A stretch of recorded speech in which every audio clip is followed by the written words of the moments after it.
பஞ்சதந்திர கதைகள். நாம் பஞ்சதந்திர கதைகளை அடைக்கலமான எருது கொல்லப்பட்ட கதை ஒன்று பார்த்தோம்.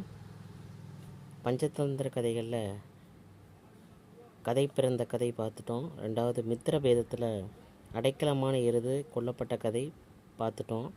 ரெண்டாவது ஆப்பு அசைத்து இறந்த குரங்கின் கதை. இந்த மித்திரபேதம் என்னன்னு உங்ககிட்ட சொல்லியிருக்கிறேன். மித்திரபேதம் என்றால் சிநேகத்தை கெடுத்து பகை உண்டாக்கல். நம்ம அந்த கான்செப்டில் தான் ஒருத்தர் சிநேகமாக வச்சுருக்கும் போது அவங்களுக்குள்ள சண்டையை உண்டு பண்ணி பகையை உண்டு பண்ணி அதில் நம்ம சுயலாபத்தை ஈட்டுறது தான் இந்த கதையினுடைய மோட்டிவேஷன். இந்த கதையில் எருது கொள்ளப்பட்ட கதை நம்ம பார்த்துட்டோம். இரண்டாவது கதை பார்க்க போகிறோம். நம்ம அந்த மித்திரபேதத்தில் இரண்டாவது கதை ஃபஸ்ட்டு அடைக்கலமான எருது கொல்லப்பட்ட கதை நான் பார்த்தேன். நிறைய பேர் கேட்டிருக்கிறீங்க, உங்களுக்கு பிடிச்சிருக்குன்னு நினைக்கிறேன். அந்த சிநேகத்தை எடுத்து பகை உண்டாக்கல அந்த சிங்கத்தை மாடு கொலை செய்து அந்த ஓநாய்ங்க ரெண்டு பேரும் அந்த நரிங்க ரெண்டு பேரும் தன்னுடைய சுய லாபத்துக்கோசரம் கறி வேணுங்கிறதுக்கோசரம் அவங்களுக்குள்ள சண்டையை உண்டு பண்ணி தன்னுடைய சாப்பாட்டு பசி தீர்த்துக்கிறதுக்கோசரம் ஒருத்தருடைய நட்பையே வீணாக்குனாங்க. நம்ம அந்த கதையை நீங்கள் பார்த்துருப்பீங்க, நிறைய பேர் பார்த்துட்டீங்கன்றதை எனக்கும் தெரியும். இப்போ அந்த நாளை நான் அந்த கதையை தொடர்ச்சி உங்களுக்கு நான் மித்திரபேதத்தில் சிநேகத்தை உண்டாக்கி சிநேகமாக இருந்து பகையை உண்டாக்குறது அதில் நான் ரெண்டாவது கதையை சொல்ல போகிறேன். ஒவ்வொரு பாட்டுலேயும் ஒவ்வொரு பேதத்துலேயும் 6 கதை இருக்குது. உங்களுக்கே தெரியும். மித்திரபேதம், சுகர்லாபம், சந்த்வீக்கரம், அர்த்தநாசம், அசம்பிரட்சிய காரித்துவம். அப்போ எல்லாத்துலேயும் 6 கதை இருக்குது. அதனால் நான் வரிசையாக போடுறேன். உங்களுக்கு பயனுள்ளதாக இருக்கும்னு நான் நினைக்கிறேன். நம்ம கதைக்கு நேரடியாக போயிடலாம். ஆப்பு அசைத்து இறந்த குரங்கின் கதை. ஒரு விறகு வெட்டி இருக்கிறான். காட்டுப்பகுதிக்கு ஒட்டி இருந்தது அவனுடைய குடிசை. மரங்களை வெட்டி வர்றது, கோடாரியால் பிளக்கிறது, சிறு துண்டுகளாக்கி பக்கத்து கிராமங்களுக்கு கொண்டு விற்கிறது, அதை கொண்டு குடும்பம் நடத்துவது அவனது அன்றாட வேலை. மரங்களை வெட்டி வர்றது, கோடாரியில் பிளக்கிறது, சிறு துண்டுகளாகி பக்கத்து கிராமங்களுக்கு கொண்டு விற்கிறது, அதில் வர வருமானத்தை வச்சு குடும்பம் நடத்துறது. இதுதான் அவனுடைய அன்றாட வேலை. அன்றைக்கி அவன் அப்படி தான் ஒரு பெரிய அடிமரத்துண்டை கோடாரியில் பிளக்க ஆரம்பித்தான். களைப்பு ரொம்ப அவனுக்கு. அடிமரத்தை பாதியளவு தான் பிளந்திருந்ததுனால அந்த பிளவிக்கு இடையில் ஆப்பு போல் ஒரு மர சக்கையை வச்சுவிட்டு அவர் ஓய்வெடுக்க சொல்கிறாரு. பக்கத்திலே ஒரு பெரிய மரம் கப்பும் கிளையுமாக இருந்தது. அம்மரத்தின் கிளையில் ஒரு குரங்கு ஒன்று மரவெட்டியின் செயலை பார்த்து கொண்டு இருந்தது. ஒரு குரங்கு பக்கத்தில் ஒரு கிளையில் இருக்கிற குரங்கு இவர் செய்கிற வேலையை பார்த்துக்கிட்டு இருக்குது. இவர் ஓய்வான பிறகு மரவெட்டி அந்த பக்கம் போன வெட்டி இந்த குரங்கு சும்மா இருக்குமா, உடனே இறங்கி வருது. அந்த மரத்துண்டின் பிளவுப்பட்ட பகுதியில் வால் முழுவதும் உள்ளே வச்சிருச்சு. அந்த பிளவுப்பட்ட பகுதியில் வாழை வச்சுட்டு படிஞ்சு வச்சுட்டு அது மேலே போய் அமர்ந்துக்குச்சு. அது குரங்கு தானே, 5 அறிவு குரங்கு தான், அதுக்கு தெரியுமா? அதுக்குரிய குரங்கு வேலையை செய்ய ஆரம்பிச்சிருச்சு. ஆப்பாக செருகி இருந்த மரத்துண்டை ஆட்டி ஆட்டி எடுக்க ஆரம்பிச்சது. அவர் ஒரு பாதுகாப்புக்கு அந்த இதை வச்சுட்டு போகிறார் பலகையை. அதுக்குள்ளே வாழை விட்டு அதை நல்லா உட்காந்துக்கிட்டு அந்த மரத்துண்டை போட்டு ஆட்டினோன்னு என்ன ஆகும்? ஒரு தடவை ஆட்டுச்சு, ஒன்றும் பண்ணலை. 2வது தடவை ஆட்டுச்சு, ஒன்றும் பண்ணலை. 3வது தடவை ஆட்டுச்சு, அப்பையும் கேட்கல. சரி ஆட்டுவோன்னு சொல்லிட்டு இன்னொரு சில ஆட்டுகள் படுக்கன்ற என்னாச்சு, அந்த ஆப்பு துண்டு மேலேருந்து கீழே வெந்துருச்சு. அப்போ என்ன ஆகிருக்கும்? சடக்கென்ற அந்த பிளவட்ட பகுதியின் இடைவெளி குறைஞ்சிருக்கும். அத்துடனா என்ன ஆகிருக்கும் உங்களுக்கு தெரியும். பிளவுக்குள் தொங்கியிருந்த வால் நசுங்கி குரங்கு வீல்னு அழுறுது. ஓய்வாக உள்ளே இருந்த மரவெட்டி அலறல் சத்தம் கேட்டுக்கிட்டு அடித்து பிடிச்சிக்கிட்டு ஓடி பார்க்குறான். பாவம், என்ன பண்ணுறது, குரங்கு பாவம் சித்திருச்சு. இத்தனை நாள் இல்லாமல் எங்கிருந்து தொலைந்தது என்று சாவதுக்கென்று என்று முணுமுணுப்புடன் குரங்கின் உடலை அப்புறப்படுத்தினான் அவன். குரங்கினுடைய அசட்டு செயலே அதற்கு அழிவி தந்துவிட்டது. அது பகையை உண்டாக்கி அதை நம்ம அந்த பார்த்தோம், அந்த இதை பார்த்தோம், அதனுடைய கருத்தை இதிலிருந்து கருத்து நம்ம என்ன தெரிஞ்சுக்கிறோம் அப்படின்னா, அது நார்மலாக சும்மா இருந்தது தான். ஒன்றுமே இல்லாமல் அது பாட்டு செவனேன்னு கிடந்ததை ஆட்டுன்னு ஆட்டி தன்னுடைய உயிருக்கே உழ வச்சிருச்சு குரங்கு. நாம் இதிலிருந்து இந்த கருத்தையும் நாம் தெரிந்து கொள்ளலாம். அதுக்கு அடுத்தது நாம் அடுத்த கதைக்கு போவோம். 3வது கதை, தேவசன்மா ஆசிராபுதி காதை. தேவசன்மாங்கிற ஒரு சன்னியாசி இருந்தார். சன்னியாசினா முற்று திறந்தவன் அல்ல, குடும்பம் என்று எதுவுமே இல்லாத தனிக்கட்டன்னு அர்த்தம். அவன் தொழில் பிச்சை எடுக்கிறது தான். பிச்சையில் எடுக்கும் பணத்தை சாப்பிட்டது போக மிச்சத்தை ஒரு கந்தையில் நன்கு முடிஞ்சு தன்னிடமே பத்திரமா வச்சுருந்தான். நாளாக முடிச்சு பெருசாக போச்சு. அதாவது என்னாச்சு, பணம் அதிகமாயிடுச்சு. தேவசன்மாவின் இச்செயலை எப்படியோ அறிந்து விட்டான் ஆசராபுதி என்னும் ஏழை பிராமணன். ஆசராபுதி பிராமணன் என்றாலும் மந்திரத்தில் வல்லவன் அல்ல, தந்திரத்தில் வல்லவன்.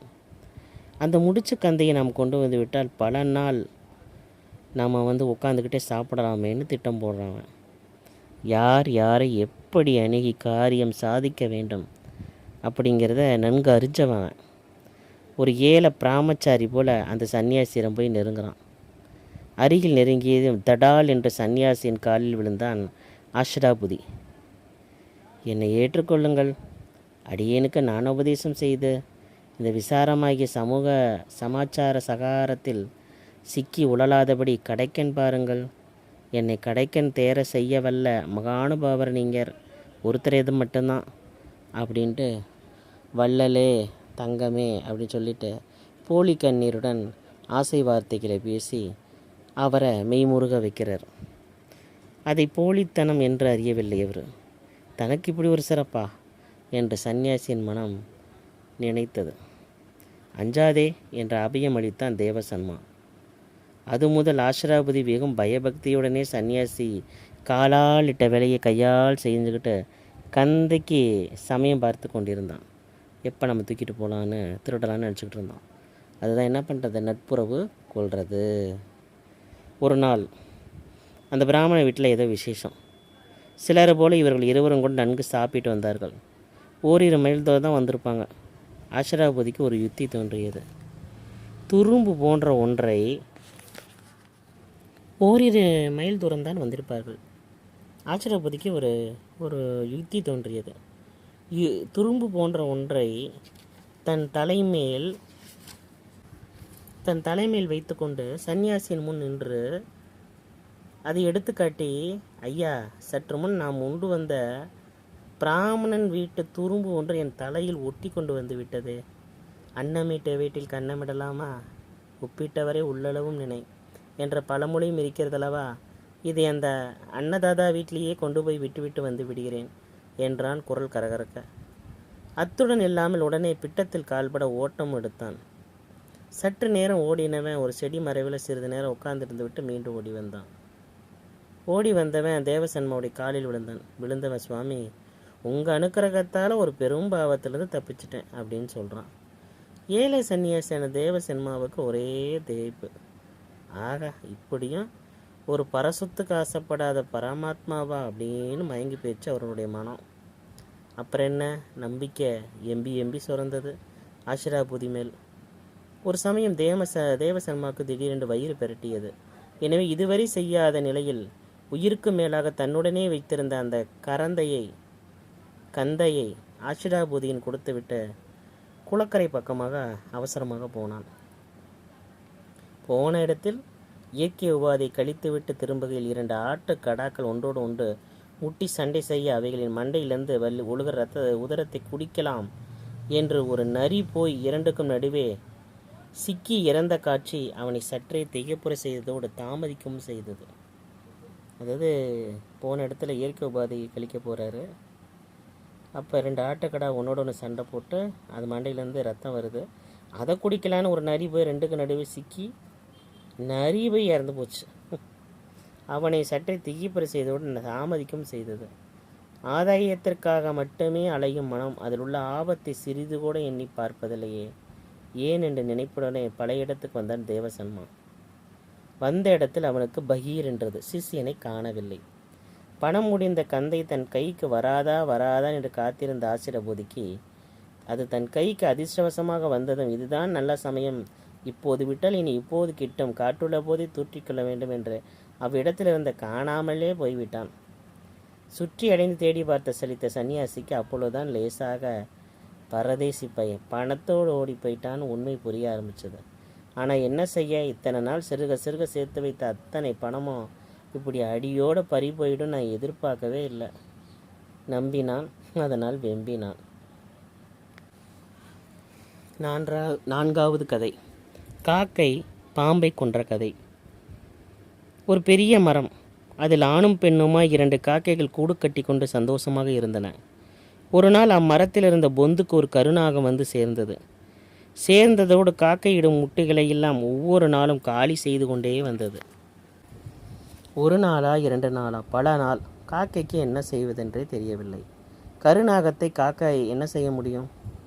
அதற்காக விட்டுவிட முடியுமா? விடலாமா? ஒரு நரியாரிடம் ஆலோசனை கேட்டது. நரி சரியான ஆலோசனை ஒன்றை சொன்னது. அந்த புறத்தில் அரசகுமாரி குளிக்கிற இடத்துக்கு போ. அவள் குளிக்கும் போது நகைகளை கழட்டி ஒரு பக்கம் வைப்பாள். அந்த ஆபரணங்களில் பெரியதான ஒன்றை எடுத்துக்கொள். பலர் பார்க்கும்படி மெல்ல பறந்து வந்த அவர்கள் எதிரில் அந்த நகையை பாம்பு இருக்கும் பொந்தில் போட்டுவிடு. யாராவது பார்க்கும்படி போட வேண்டும். போட்டால் போடும் முதல்ல, அப்புறம் பார். காக்கை தாமதிக்கவில்லை, பறந்தது. அந்த புறத்துக்கு பார்த்தது அரசகுமாரியின் நகைகளை. ஒரு முத்து மாலை அதன் கண்ணை உறுத்தியது. அதையே கொத்தி எடுத்தது. இருந்த அரசகுமாரியின் சேடிகள், ஆ, காக்கா முத்து மாலையை கொத்திட்டு போச்சுன்னு கத்துறாங்க. உடனே சேவர்கள் ஓடி வந்தார்கள்.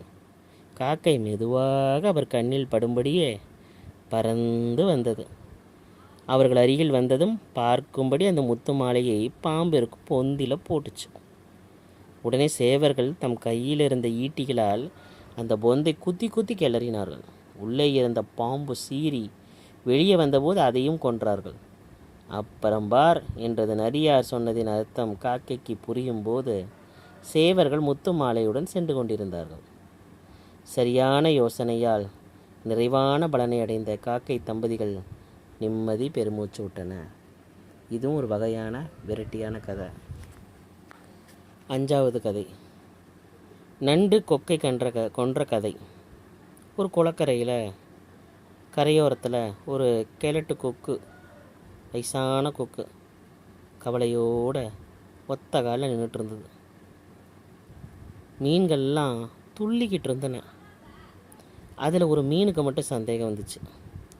நம்ம சும்மா விடாதே, ஆனால் செயலற்று நின்றுள்ளதே, என்னவா இருக்கும் அப்படின்னு நினச்சி நமக்கே அப்படின்னு நினச்சிக்கிட்டு அதன் முன் வந்தது. என்ன கொக்காரே, உன் ஆகாரத்தை கொத்தாமல் சும்மா நிற்கிறீர் என்றது.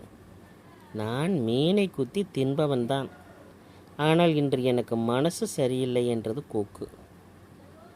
மனசு சரியில்லையா? ஏன் என்றது மீன். அதை ஏன் கேட்குற என்று பிகு பண்ணியது கொக்கு. பரவாயில்ல சொல்லுங்க, சொன்னால் உனக்கு திக்குன்னு இருக்கும். மீனுக்கு பரபரத்தது. சொன்னால் தானே புரியும். வற்புறுத்தி கேட்பதால் சொல்கிறேன். இப்போது ஒரு செம்படவை இங்கே வரப்போகிறான் அப்படின்னு இழுத்தது கொக்கு.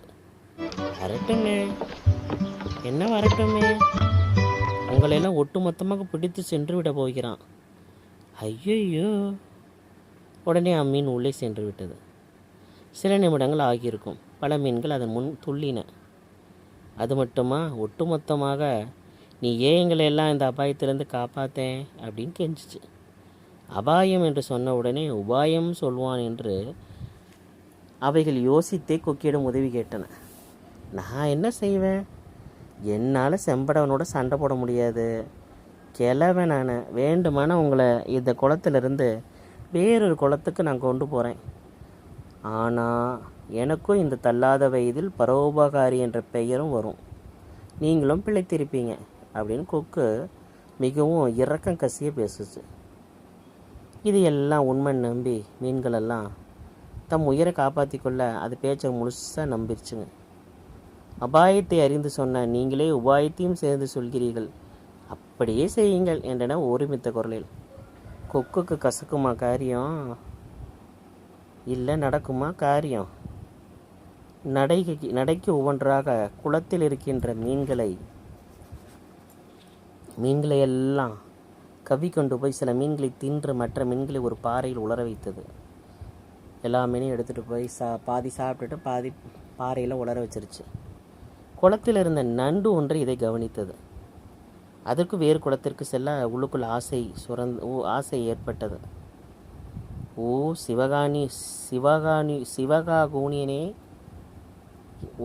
சிவகா கூனியனே என்னையும் அவ்விடத்திற்கு கொண்டு போங்கள் என்று கெஞ்சியது. வருங்காலத்தில் எதுவும் வழிய வரும் என்று உள்ளுக்குள் துள்ளிக்கொண்ட காக்கா நண்டையும் கவ்விக்கொண்டு பறந்தது. பறக்கும் போது வழியில் மீன்களின் முள்ளுடல்கள் ஆங்காங்கே சிதறி கிடப்பதை கண்டது நண்டு. அதற்கு பக்கென்றானது. அத்துடன் வேறு நீர்நிலைக்கு கொண்டு செல்வதாக கூறி மீன்களை தின்றுவிடும் கொக்கின் வஞ்சகம் நண்டுக்கு சட்டென புரிந்துவிட்டது. தன் நிலைமை அப்படிதானோ? உயிராசையால் நண்டுக்கு ஒரு உபாயம் தோன்றியது. வைரத்தை வைரத்தால் அறுப்பது போல அதற்கு மூளை வேலை செய்தது. கொக்காரே, நீங்கள் என் மேல் இறக்கப்பட்டு எடுத்துக்கொண்டு வந்தீர்கள். அங்கே என் உறவினர்கள் பலர் இருப்பதால் என்னை மீண்டும் அங்கே கொண்டு சென்றால் அவைகளையும் காண்பிப்பேன் என்றது நண்டு. அப்படியா? இன்னும் இருக்கிறதா நண்டுகள்? எனக்கு உறவினர்கள் அதிகம், பலர் இருக்கின்றன. ஆஹா, அதிர்ஷ்டமென்றால் இப்படித்தானே இருக்க வேண்டும், இப்படித்தானே வர வேண்டும். நம்பாடு யோகம்தான் என்று மகிழ்ந்த கொக்கு மீண்டும் நண்டை கவ்விக்கொண்டு பழைய குளத்தை நோக்கி பறந்தது. குளத்துக்கு நேராக வரும்போது அதுவரை மண்டு போலிருந்த நண்டு தன் கொடுக்கினால் கொக்கின் கழுத்தை 2 துண்டாக்கி விட்டு குளத்து நீரில் வீழ்ந்து தன் உயிர் பிழைத்து கொண்டது. அதுபோல் மண்டு போல் நண்டு இருக்குது. தான் கொடுக்கனால என்ன பண்ணுது? கொக்கினுடைய கழுத்தை 2 துண்டாக்கிட்டு குளத்து நீரில் வீழ்ந்து உயிர் பிழைச்சிக்கிச்சு நண்டு. அபாயம் சொன்னபடியே உபாயம் கேட்ட மீன்கள் செத்தன. வஞ்ச மனத்தானின் உபாயமும் அபாயமே என்றறிந்து கொண்டு விட்ட நண்டு பிழைத்தது.